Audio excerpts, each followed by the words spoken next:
आजो पटनावा। अरे एक बाप के बेटा ही तो आजो पटनावा। हेरे आज नहीं तो कल बेटा घटौ घटनावा।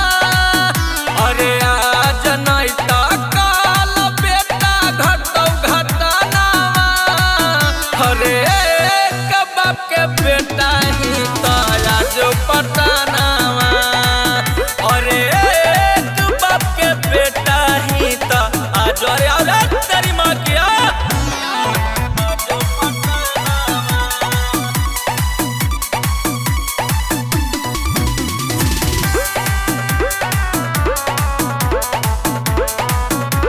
अरे सुन मांगो हखी भीख बेटा पादा हखी भीख रे।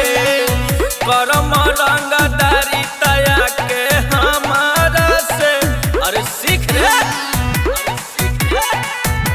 अरे हम मांग हखी भीख बेटा पादा हखी भीख रे। करम रंगदारी तया के हमारा से सीख रे।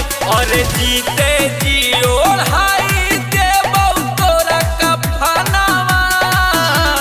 जीते जी ओढ़ाई देबौ तोरा कफनावा। अरे एक बाप के बेटा ही तो आजो पटनावा। अरे एक बाप के बेटा ही तो आजो पटनावा।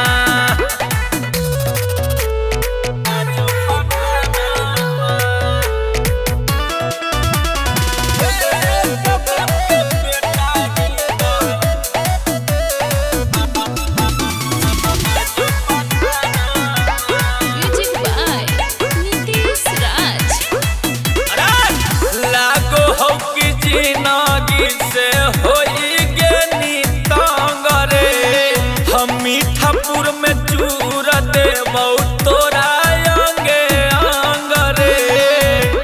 लहास पता नहीं चलतो बेटा सुन।